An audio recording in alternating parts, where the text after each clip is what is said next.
तो हम distance and displacement के बारे में हम एग्जाम्पल्स की हेल्प से भी हम समझ रहे थे कि दोनों में क्या डिफरेंस है। तो अभी तक जो हमने क्वेश्चंस किए, जो न्यूमेरिकल्स किए, जो एग्जाम्पल्स किए, उनमें हमने ये देखा कि जब भी हमें डिस्टेंस निकालनी होती है तो हम जितनी भी आपकी लेंथ होती है स्टार्टिंग पॉइंट और एंड पॉइंट के बीच में, उनको सबको हम प्लस कर देते हैं। और जब हमें डिस्प्लेसमेंट निकालना होता है तो हम केवल पहला वाला पॉइंट यानी स्टार्टिंग पॉइंट और जो एंड वाला पॉइंट है फाइनल पॉइंट, उसके बीच की स्ट्रेट लाइन हम मेजर कर लेते हैं, उसकी लेंथ निकाल लेते हैं। उसका आसान तरीका मैंने आपको यह भी बताया था कि एक आप एज्यूम करिए कि स्ट्रिंग है, उसको दोनों के बीच में बांध दीजिए और उसकी लेंथ मेजर कर लीजिए। ठीक है, अब और जरा डिफरेंस देखते हैं।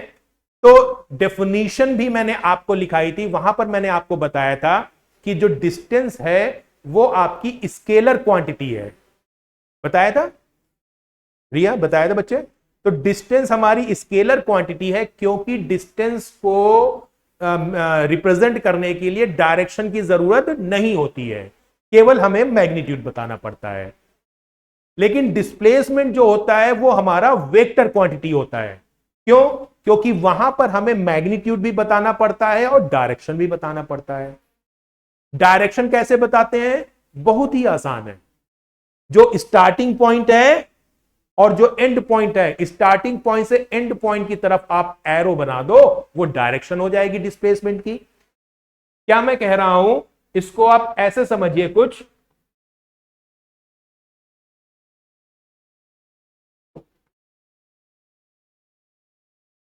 कि मान लीजिए कि वही सर्किल वाला मैं एग्जांपल ले रहा हूं।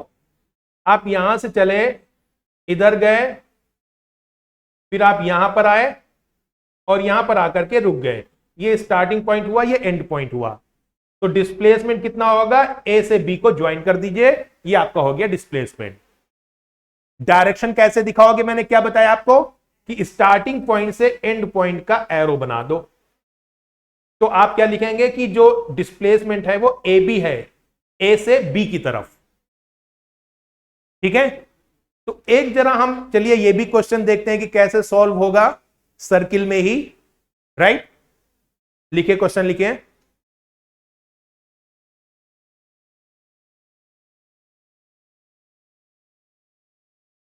नहीं, ये डिस्टेंस का एरो नहीं है, ये एरो आपका बता रहा है कि ऑब्जेक्ट किधर से किधर जा रहा है। डिस्टेंस के लिए एरो हमने थोड़ी ना डाला है। ये अगर मैं एरो ना बनाऊं तो आपको कैसे पता चलेगा कि ऑब्जेक्ट किधर से किधर गया है? पता चलेगा? नहीं पता चलेगा। तो ये एरो केवल ये बता रहा है कि ऑब्जेक्ट किधर से किधर जा रहा है। डिस्टेंस के लिए एरो की कोई जरूरत नहीं होती है। लिखिए question. A car travels a car travels from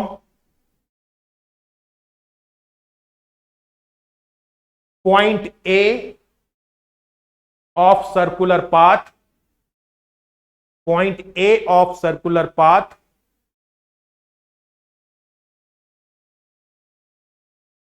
towards center, towards center of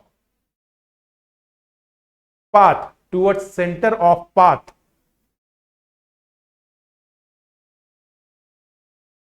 and then turns 90 degree, and then turns 90 degree to reach at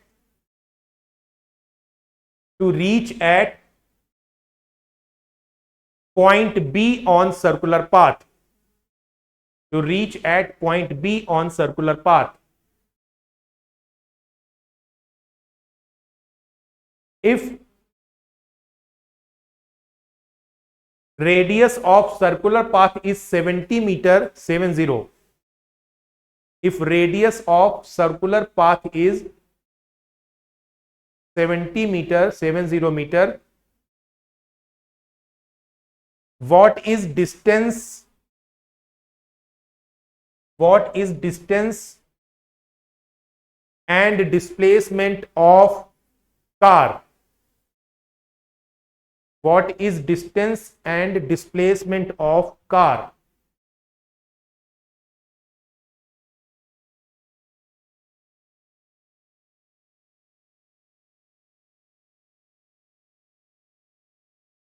तो जो अभी मैं आपको ये सर्कल बना के दिखा रहा था, यही आपका केस है। तो ये आपका कोई सर्कुलर पाथ है,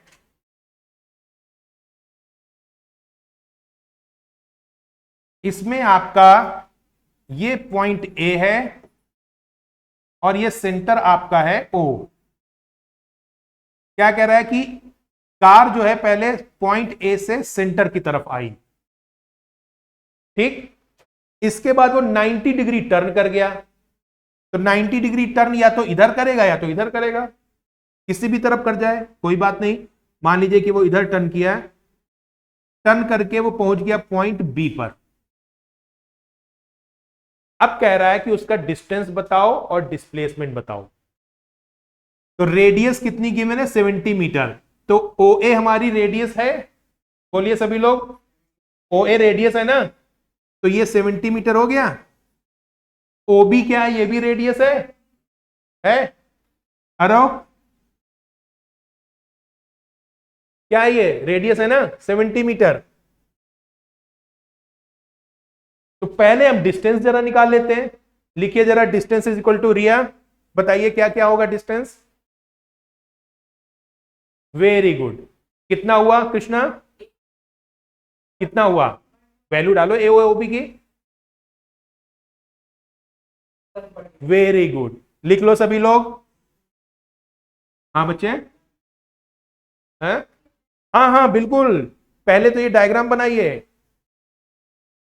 पहले डायग्राम बनाइए। Distance is equal to A O plus O B. अब देखो रिया, आप बच्चे इसी में कंफ्यूज हो गए थे, क्योंकि मैंने डिस्टेंस लिखा ए ओ और ओ बी, तो आपको लग रहा है कि ए ओ में मैंने एरो बनाया हुआ है, ओ बी में भी एरो बनाया हुआ है। तो ये एरो डिस्टेंस के लिए नहीं बनाए गए, ये बता रहा है कि जो कार है ए से ओ तक गई, फिर ओ से बी तक गई। A O plus O B 70 plus 70 is equal to 140 metre.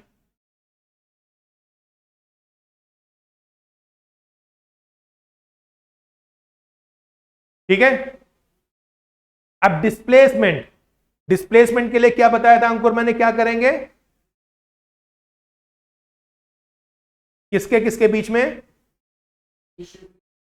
Initial position क्या है, फाइनल क्या है, तो उसके बीच में शॉर्टेस्ट पाथ कैसे बनाएंगे? Very good. तो ये हमारा हो गया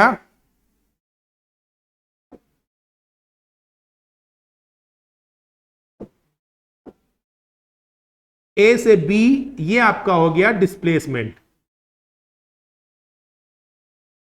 ठीक है। तो डिस्प्लेसमेंट इज इक्वल टू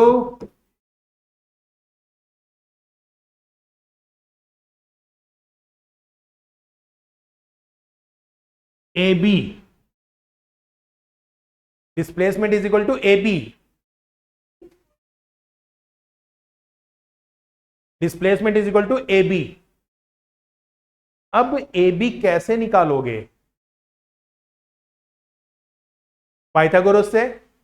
ये आपका 70 पता है, ये 70 पता है, ये हाइपोटेनस हो गया उदयवीर, ये हाइपोटेनस है ना, तो पाइथागोरस थ्योरम से निकालेंगे हम ए बी, राइट। तो इधर मैं करके आपको दिखा रहा हूं, देखिए जरा, पाइथागोरस थ्योरम लगाइए, तो आपका होगा A B square is equal to A O square plus O B square. तो A B square is equal to 70 का स्क्वायर प्लस 70 का square. A B square is equal to, देखिए मैं आपको एक आसान सा तरीका बता रहा हूं कैलकुलेशन करने का, सभी लोग जरा इधर ध्यान दीजिए। कैलकुलेशन तो हर कोई कर ही लेगा, कोई जल्दी करेगा, कोई देर में करेगा, कोई गलत करेगा, कोई सही करेगा।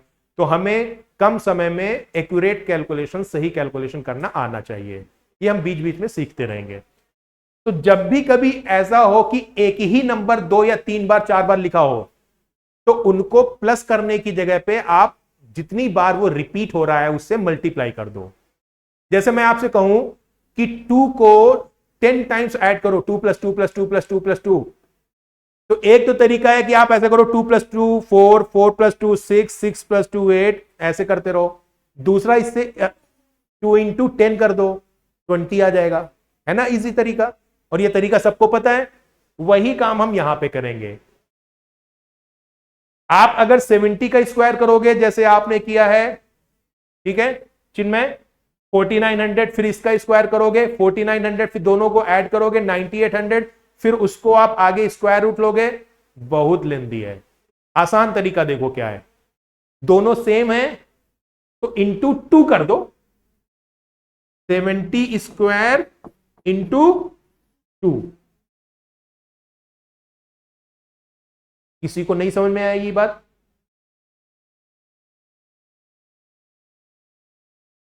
नहीं, नो, वो तो जितनी बार रिपीट होता है उतने से मल्टीप्लाई करते हो। 2 बार रिपीट हुआ 2 बार, अगर एक 70 स्क्वायर में और ऐड कर दो तो इंटू 3, एक 70 स्क्वायर और ऐड कर दो तो इंटू 4, ठीक है। 70 का स्क्वायर इंटू 2।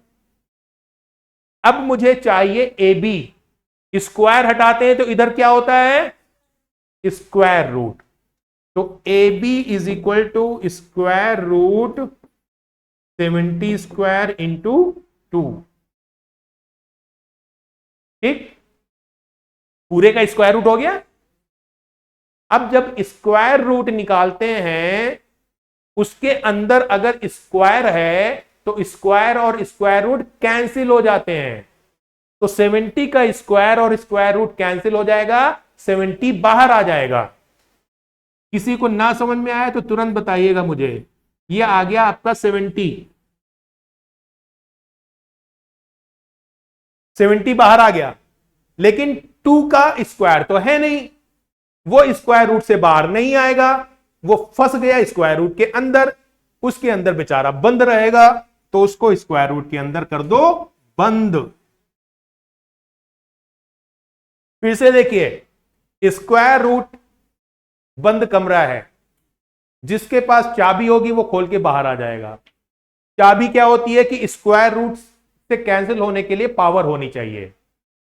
पावर कैसी होनी चाहिए, जो 2 से कैंसिल हो जाए, क्योंकि स्क्वायर रूट का मतलब होता है 1/2। तो यहां पे पावर 2 4 6 8 अगर इस तरह से होगी तो वो उसके लिए चाबी है, 2 से कैंसिल करके वो बाहर निकल आएगा। तो 2 को 2 से कैंसिल किया, स्क्वायर रूट और 2 कैंसिल हो गया, 70 बाहर आ गए। तब ना होता, तभी मैंने कहा कि पावर ऐसी होनी चाहिए जो 2 से कैंसिल हो जाए। 4 होती तब भी ये बाहर आ जाता, 4 डिवाइडेड बाई 2 2, तो भी हम लिख देते 70 का स्क्वायर बाहर आता। 2 से डिवाइड करके उसको हम बाहर निकाल देते हैं पावर को। 3 होता तो बाहर नहीं आ सकता था, 5 होता तो बाहर नहीं आ सकता था, 2 से कैंसिल होनी चाहिए, इवन नंबर हो, बिल्कुल सही। तो 2 अंदर ही बच गए। तो हम चाहें तो आंसर हम यहां पर भी छोड़ सकते हैं 70√2 मीटर, लेकिन अच्छा होता है कि हम रूट की वैल्यू डालें। तो √2 √3 ये 2 वैल्यू तो आप हमेशा याद रखो, बार बार यूज में आएंगी। आगे हम √5 और √7 भी याद कर लेंगे। तो ये मैं लिख रहा हूं, जरा इसको लिख करके आप अपने पेज पे ऊपर लिख लो, ऊपर लिख करके उसको ब्रैकेट में कर लो और याद कर लेना। √2 आपका होता है, बताइए कोई, 1.41। वैसे तो 3 डिजिट तक हम लिखते हैं 1.414, लेकिन आप बस 2 डिजिट तक लिख लो 1.41। और √3 हमारा होता है 1.73। ये याद कर लो, हम डायरेक्ट यूज कर लेंगे इनको, ठीक है। याद हो गया? याद रखना, आगे से मैं आपसे पूछूंगा √2 कितना है, √3 कितना है। तो अब आप 70 में √2 से मल्टीप्लाई कर दो, तो देखो आंसर क्या आ जाएगा, A B is equal to 70 into 1.41। चलिए जरा ये आप सभी लोग सॉल्व करके मुझे आंसर बताओ। आगे समझ में कैसे हमने लिखा है, √2 की वैल्यू हम डायरेक्ट डाल देंगे।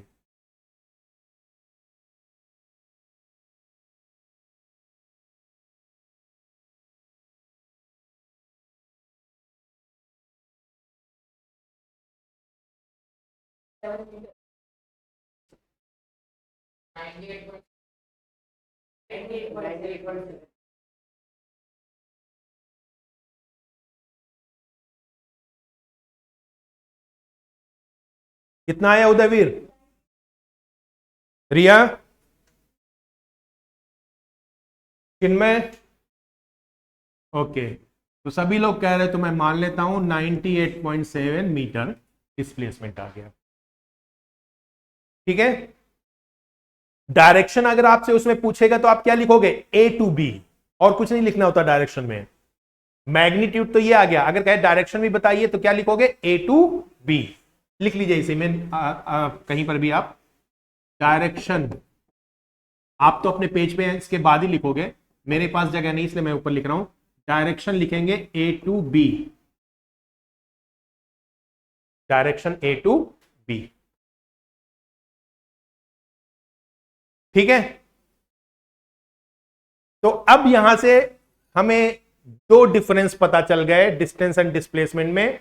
पहला डिफरेंस, डेफिनेशन जो इसकी होती वो हम लिखेंगे कि distance is total length of path and displacement is shortest distance या shortest straight line between starting point and end point. पहला तो डिफरेंस ये हुआ, अभी नहीं लिखा। और दूसरा डिफरेंस आप बताओगे कि distance is scalar quantity and displacement is vector quantity. ठीक है, अब तीसरा एक जरा डिफरेंस हम समझते हैं। डिस्टेंस जो होता है, आपको मैंने जैसे बताया कि जो आपकी कार में, आपकी स्कूटर में, बाइक में जो मीटर लगा होता है ना, जिसकी रीडिंग आप देखते हो कि कितना चला है कार, कितना बाइक कितनी चली है, वो आपकी डिस्टेंस होती है।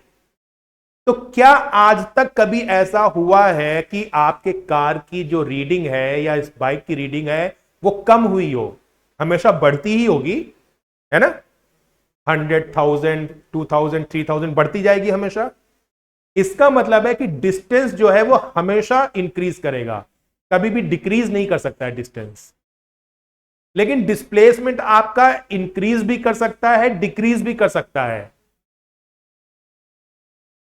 बढ़ भी सकता है, कम भी हो सकता है। जैसे हमने बिल्कुल पहला जो एग्जांपल किया था स्ट्रेट लाइन वाला, याद करो अगर आपको याद आ रहा हो। जब वो सीधे बिल्कुल गया था ए से बी, तो उसका डिस्टेंस था 200 मीटर, डिस्प्लेसमेंट भी 200 मीटर। फिर वहां से यू टर्न लेके वो सी पर आ गया था 30 मीटर पीछे, है? तो फिर उसका डिस्प्लेसमेंट कितना हो गया था, 170। डिस्टेंस हो गया था 230। तो डिस्टेंस तो बढ़ गया, डिस्प्लेसमेंट लेकिन कम हो गया था। तो डिस्प्लेसमेंट आपका बढ़ भी सकता है, कम भी हो सकता है। आप कहेंगे कि एग्जांपल बताइए बढ़ने का, तो आप मान लीजिए बी से आगे सीधा और चला जाता 30 मीटर, तो 200 + 30 हो जाता। तो डिस्प्लेसमेंट आपका बढ़ भी सकता है, कम भी हो सकता है। डिस्टेंस कभी भी कम नहीं होता, हमेशा बढ़ता है। अब हम बात करें कि प्लस साइन और माइनस साइन। डिस्टेंस जो होता है वो हमेशा प्लस ही होता है, कभी भी माइनस नहीं होगा, क्योंकि वो कभी कम हो ही नहीं रहा है, और कभी भी जीरो भी नहीं होगा। ऐसा कभी नहीं होगा कि आप स्कूटर लेके घर से निकले हैं और आप वापस आओ, चाहे आप गली के कॉर्नर तक ही गए हो, तो आपकी उसमें रीडिंग कोई चेंज ना हुई हो। ऐसा कभी होगा? चेंज जरूर होगी। मतलब डिस्टेंस कभी भी जीरो नहीं होगा। नेगेटिव कभी भी, पॉजिटिव कभी भी पॉजिटिव होगा। तो केवल पॉजिटिव होगा, नेगेटिव नहीं होगा और जीरो भी नहीं होगा। लेकिन डिस्प्लेसमेंट जो है पॉजिटिव भी हो सकता है क्योंकि बढ़ सकता है, नेगेटिव भी हो सकता है क्योंकि कम होता है। अभी मैंने एग्जांपल बताया यू टर्न वाला। -30 अगर हम वहां से देखेंगे उस वाले पॉइंट से, वैसे तो हमारा टोटल आया था 170, 200 में 30 माइनस हो गए, -30 हुआ, तो वो जो -30 हुआ ना, इसलिए हम कह रहे हैं कि वो नेगेटिव हो सकता है। 0 भी हो सकता है, हमने कई सारे एग्जांपल किए थे, सर्किल में ही किया था, जहां से चला वहीं वापस आ गया, तो कितना होता है डिस्प्लेसमेंट? 0। तो एक ये डिफरेंस हो गया। ठीक है, यूनिट दोनों की सेम होती है तो वो डिफरेंस नहीं है। ठीक, तो अब जरा टेबल बना करके ये नोट कर लीजिए, इंपॉर्टेंट है, पूछा जाता है एग्जाम में। हेडिंग डालिएगा, difference between distance and displacement.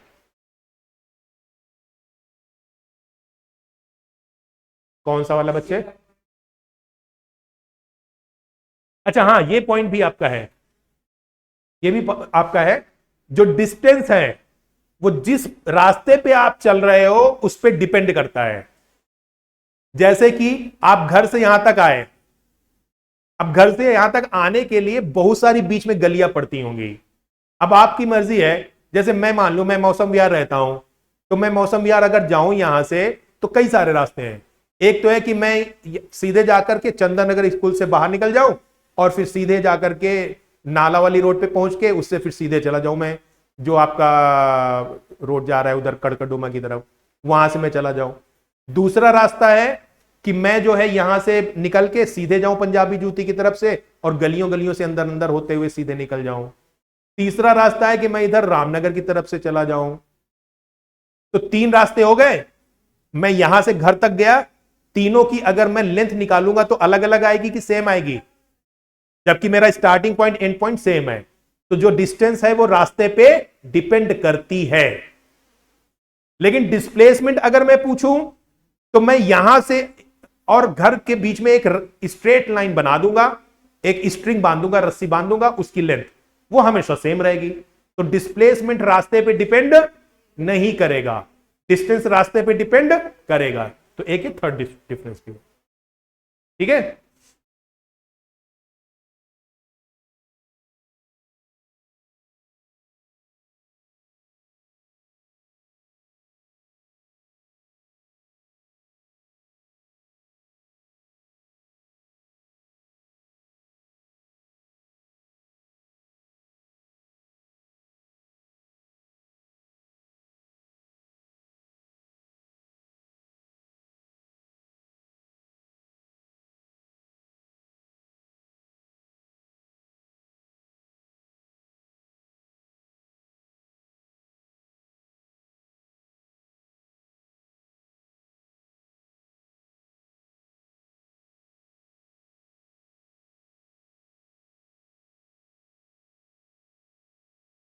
नहीं, travelled,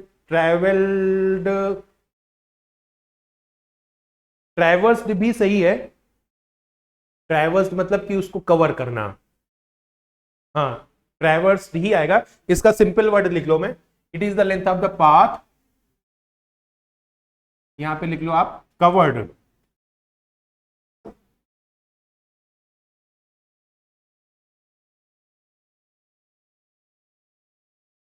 covered by object in a certain time.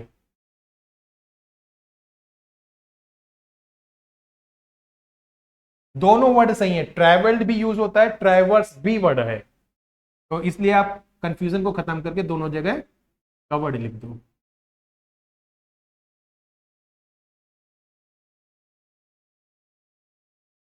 अच्छा, एक चीज और देखो,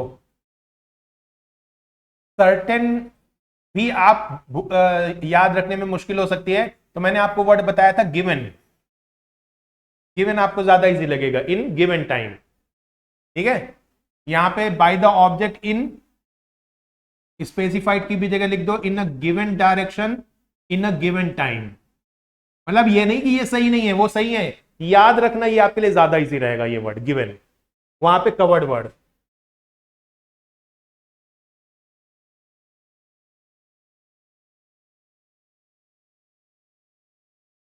बाकी ठीक है।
इस संडे को आपका टेस्ट होगा जितना भी हम पढ़ चुके हैं, ठीक है। फिजिक्स का भी मैथ्स का भी दोनों का कंबाइंड होगा 1 घंटे का टाइम, मैं मैसेज में डाल दूंगा। तो जितना आपका हो गया है आज, अभी क्या है, आज सेकेंड क्लास की फिजिक्स की, अब आज के बाद तो फिजिक्स की क्लास नहीं है ना, तो जितना आज जहाँ तक हो जाएगा फिजिक्स में उतना, और मैथ्स में हम फ्राइडे को देख लेंगे कहाँ तक हो जाएगा, जहाँ तक फ्राइडे को मतलब कल जहाँ जितना हो जाएगा मैथ्स में उतना। तो रिवीजन चालू कर दीजिए आज से ही, जो कुछ हमने क्लास में पढ़ा है उसी में से सब कुछ होगा, इसलिए अच्छे से उसको याद कर लो, अच्छे से उसकी प्रैक्टिस कर लो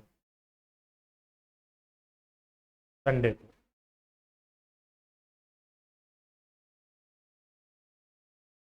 किसने कहा?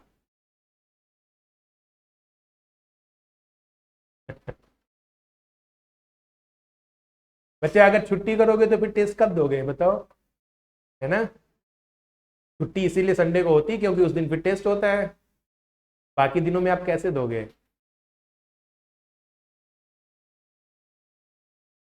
जब कभी बहुत इमरजेंसी हो, कभी भी मान लीजिए कहीं जाना है या कुछ इमरजेंसी है, नहीं आ सकते हैं संडे को, तो फिर आप मुझे बता दोगे, जो नहीं आ पाएगा तो उसका फिर मैं वर्किंग डे में रख दूंगा क्लास के बाद, फिर वो आप क्लास के बाद दे देना।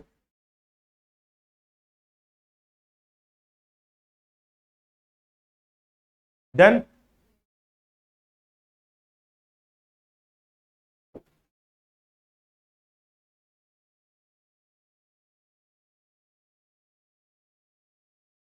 चलिए जरा एक क्वेश्चन देखते हैं। उदयवीर पढ़िए जरा क्वेश्चन।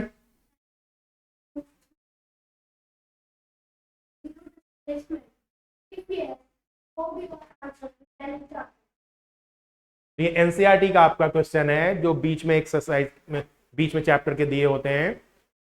फिर से एक बार पढ़ो जरा चिन्मय, रुको। क्या कह रहा है कि ऑब्जेक्ट जो है वो कुछ डिस्टेंस चला है, वो मूव थ्रू अ डिस्टेंस, कुछ डिस्टेंस चला है ऑब्जेक्ट। अब आगे पढ़िए। तो ऑब्जेक्ट अगर कुछ डिस्टेंस चला है तो क्या उसका डिस्प्लेसमेंट जीरो हो सकता है? हो सकता है कि नहीं हो सकता है उदयवीर? तो फिर बताइए, कह रहा कि अपना एक एग्जांपल दो इसका। हाँ वेरी गुड। ये तो हम अब तक कई एग्जांपल की बात कर चुके हैं। जहां से हम चले हैं जब वहीं पर वापस पहुंच जाते हैं तो डिस्प्लेसमेंट कितना होता है? जीरो।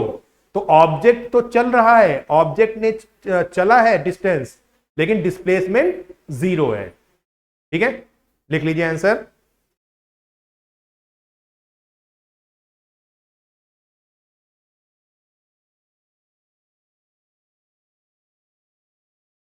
एनसीईआरटी लिख लीजिएगा। NCERT question number 1। NCERT question number 1। NCERT question number 1। पहले फटाफट क्वेश्चन कॉपी करिए जल्दी से।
लिख लिया?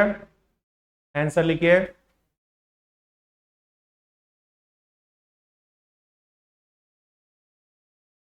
Yes, object can have zero displacement. Yes, object can have zero displacement. Example,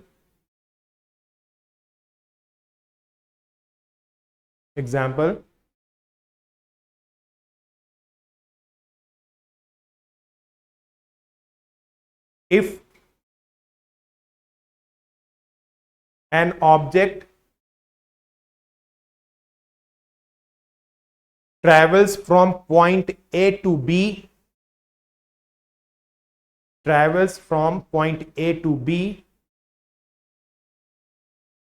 then from point B to C,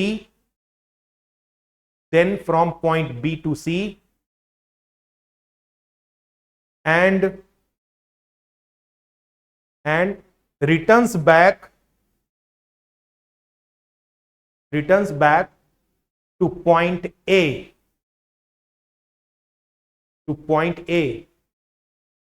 then its displacement is zero.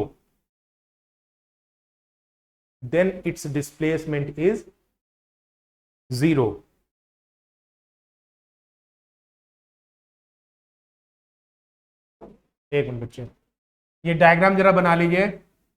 ये आप लीजिए point A to point B गया, point B to point C आया,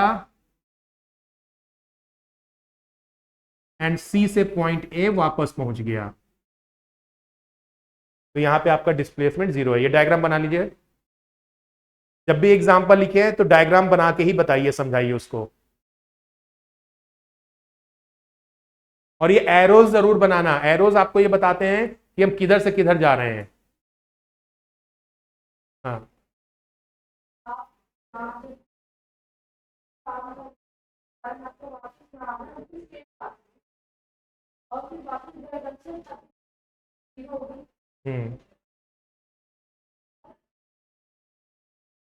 आप घर से यहां तक आए, यहां से फिर आप घर गए, तब जीरो नहीं हुआ ना.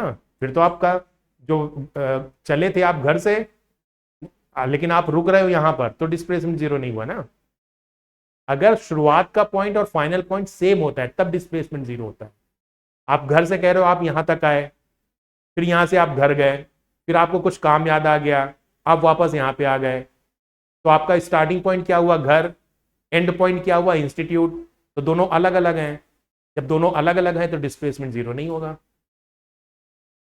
तो उससे क्या हो गया, अभी हमने पढ़ा है कि जो डिस्टेंस है वो पाथ पे डिपेंड नहीं करता है, डिस्प्लेसमेंट पाथ पे डिपेंड करता है. तो स्ट्रेट आप आए हो ना, तो उसकी लेंथ तो कुछ होगी, जीरो थोड़ी ना होगा. जो डिस्प्लेसमेंट होगा वो स्ट्रेट पाथ होगा वही.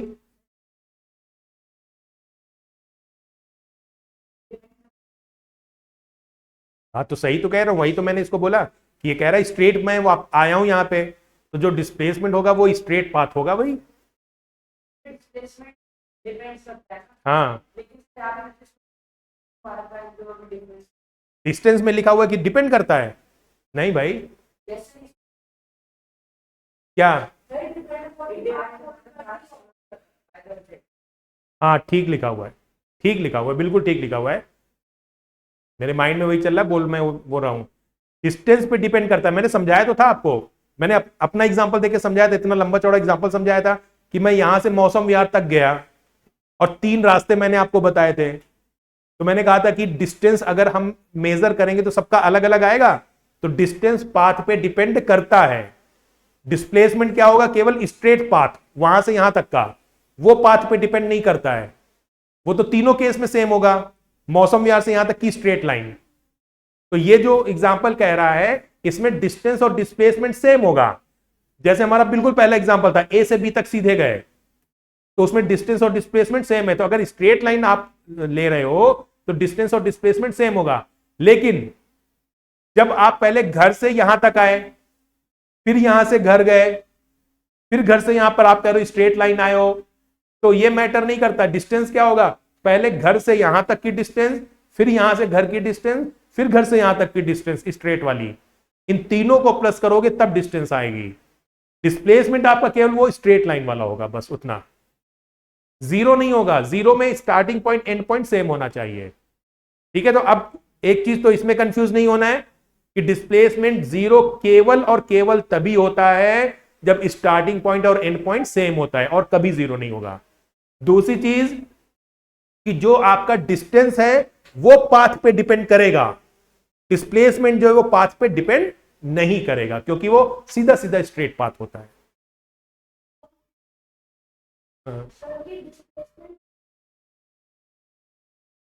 हाँ, डिस्प्लेसमेंट जो हम प्लस माइनस कह रहे हैं ना, क्योंकि अभी मैंने आपको बताया कि डिस्प्लेसमेंट क्या है, वेक्टर क्वांटिटी है, मतलब उसकी डायरेक्शन होती है। तो डायरेक्शन को हम प्लस माइनस से बताते हैं। जैसे कि मान लीजिए कि मैंने यहां से चलना चालू किया इस जगह से, ठीक है, मैं इधर समझा, तो मान लीजिए मैंने यहां से इस जगह से चलना चालू किया, अब मैं इधर सामने की तरफ जा रहा हूं, तो मैं क्या करूंगा कि सामने की डायरेक्शन को मैं प्लस लूंगा और अपने पीछे की डायरेक्शन को माइनस लूंगा। जैसे आप ग्राफ बनाते हो, ग्राफ बनाया कभी नहीं बनाया, एक्स एक्सिस वाई एक्सिस बनाया है, तो एक्स एक्सिस में ओरिजिन के राइट में क्या लिखते हो, +1 +2 +3, और लेफ्ट में क्या लिखते हो, -1 -2 -3 लिखते हो ग्राफ में। उसी तरह से समझो, वाई एक्सिस पे भी ऐसे ही करते हो, ओरिजिन के ऊपर प्लस, ओरिजिन के नीचे माइनस। उसी तरह से आप समझो कि मैंने यहां से चलना चालू किया, तो मैं जब आगे की ओर जाऊंगा तो ये क्या होगा, प्लस, और जो मेरा इस जगह से, यहां से स्टार्टिंग पॉइंट से जो पीछे की तरफ होगा यहां का, वो माइनस। अब देखिए, मान लीजिए कि मैंने कहा कि मैं जाकर के यहां पे रुक गया इस जगह पे, तो मेरा डिस्प्लेसमेंट जो है स्टार्टिंग पॉइंट से आगे है कि पीछे है, पीछे कहां है, आगे है, आगे की तरफ मैं गया था, आगे है, तो ये प्लस हुआ। अब मैंने यू टर्न लिया, यू टर्न लेकर के मैं आया, लेकिन मैं अभी भी यहीं पे रुक गया, तो अब मैं स्टार्टिंग पॉइंट से आगे हूं कि पीछे हूं, तुम बार बार पीछे बोल देती हो, अभी भी मैं आगे ही हूं, स्टार्टिंग पॉइंट से तो मैं आगे हूं। आप अपने घर से सोच लो, ये घर है आपका, ये आपका स्कूल है, अब समझो, फिर से समझो, ये घर है, वो आपका स्कूल है। मैं घर से स्कूल की तरफ जब जाऊंगा तो ये प्लस लूंगा, ठीक है, इधर, और पीछे आपका सपोज कर लीजिए कि मार्केट है इधर पीछे, राइट, पार्क है कोई पीछे, तो जो पीछे आपका है वो नेगेटिव, जो आगे वो पॉजिटिव। अब मैं यहां से स्कूल पे पहुंच गया, तो डिस्प्लेसमेंट पॉजिटिव है कि नेगेटिव, रिया, पॉजिटिव, क्योंकि मैं घर से आगे की तरफ हूं। अब मैं घर से चला, लेकिन मैं बीच में किसी दोस्त के यहीं रुक गया, अभी मेरा डिस्प्लेसमेंट प्लस है कि माइनस है, घर से जब हम आगे तक हैं तो प्लस है, घर से इधर का सब कुछ प्लस है, घर से इधर का सारा माइनस है, ये ओरिजिन है। ये मैं यहां पे खड़ा हूं, इधर मैंने कहा कि मैंने प्लस लेना है सब कुछ, और इधर का सारा कुछ माइनस लेना है।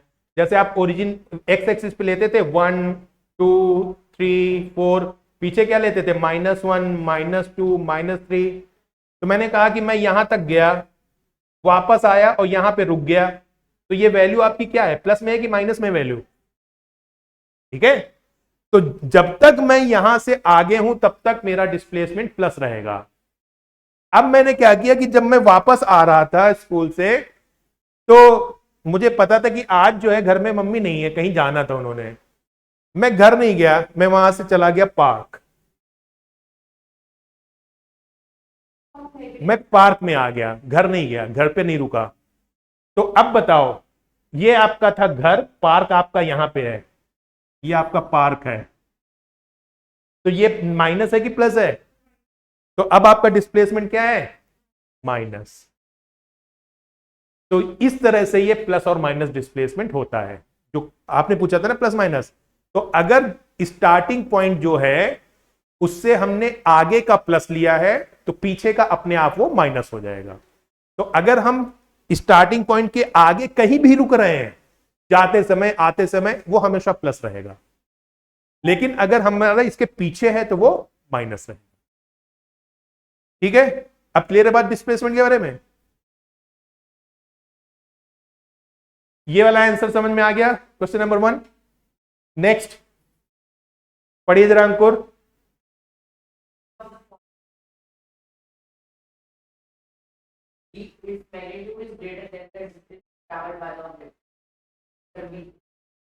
ठीक है, तो ये भी हमारा एनसीईआरटी का क्वेश्चन है।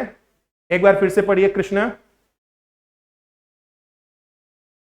तो ये कह रहा है कि डिस्प्लेसमेंट के बारे में बताओ कि क्या सही है क्या गलत है। 1 बाय 1 पढ़िए। कह रहा है कि डिस्प्लेसमेंट कभी भी जीरो नहीं हो सकता है। दूसरा कह रहा है कि जो डिस्प्लेसमेंट है वो डिस्टेंस से बड़ा होगा, हो सकता है या होगा। अब पहले ये बताइए कि अभी हमने लिखा था टेबल में डिस्प्लेसमेंट के बारे में, हमने क्या लिखा था? नेगेटिव। तीनों हो सकता है, वो पॉजिटिव भी हो सकता है, नेगेटिव भी हो सकता है, जीरो भी हो सकता है। तो ये कह रहा है कि it can not be zero, तो ये फॉल्स है। ठीक है, तो लिखिए एनसीईआरटी, पहले क्वेश्चन कॉपी कर लीजिए। NCERT question number 2, NCERT question number 2, फटाफट लिखिए, फटाफट लिखिए क्वेश्चन को।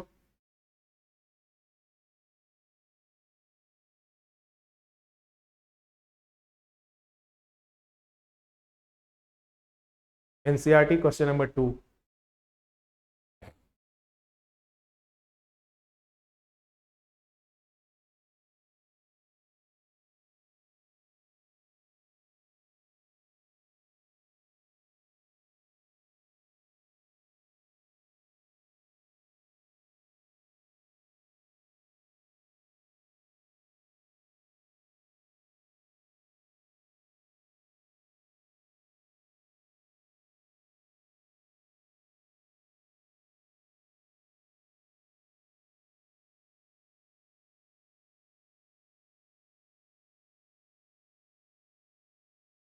ठीक है, चलिए पार्ट ए आंसर लिखिए। Answer, answer part A,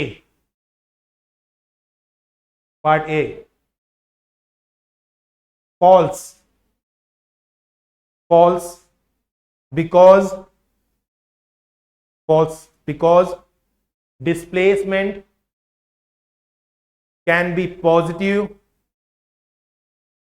negative and zero. Displacement can be positive, negative and zero.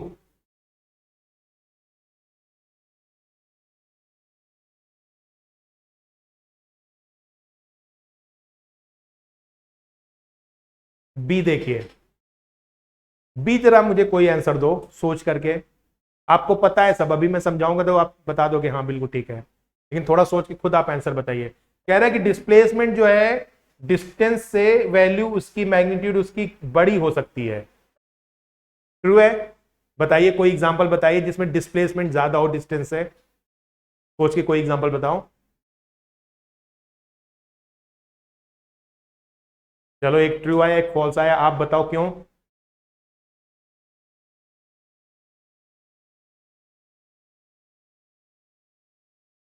आप बताइए जो एग्जांपल जिसमें बड़ा हो displacement.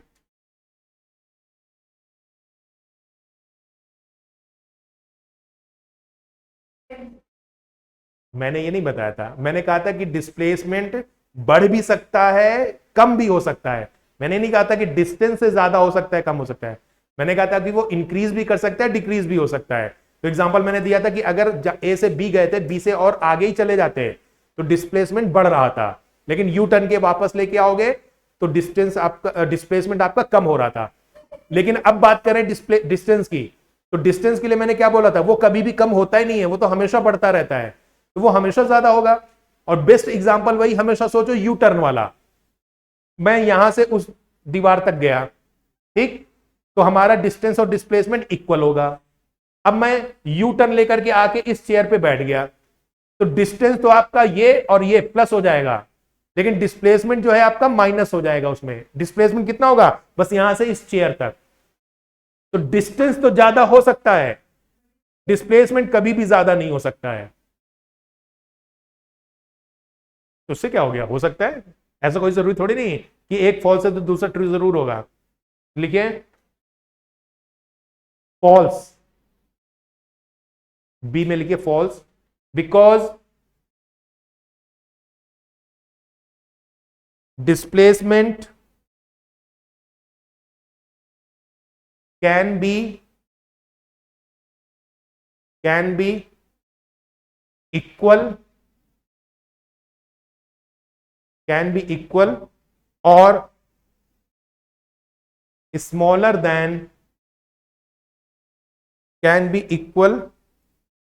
or smaller than distance.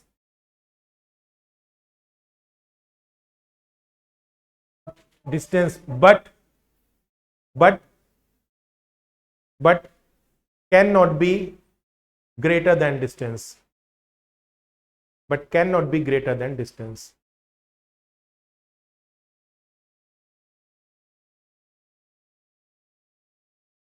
हाँ, अब बताइए क्या कह रहे हैं रिया?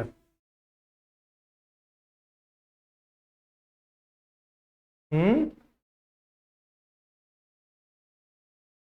हाँ, वो मैग्नीट्यूड हुआ। जब आपने कहा कि हम घर से यहां तक आए, हम 200 मीटर चले हैं, तो अब लेकिन उसमें देखो बच्चे, दो चीजें हैं। आपने बोला 200 और मीटर, तो 200, हाँ, 200 मैग्नीट्यूड हुआ, मीटर यूनिट हुआ। ठीक है, क्लियर है? तो यहां तक हमने टेस्ट के लिए तैयारी करनी है, इस जगह तक, शुरू से लेके यहां तक। Okay, thank you.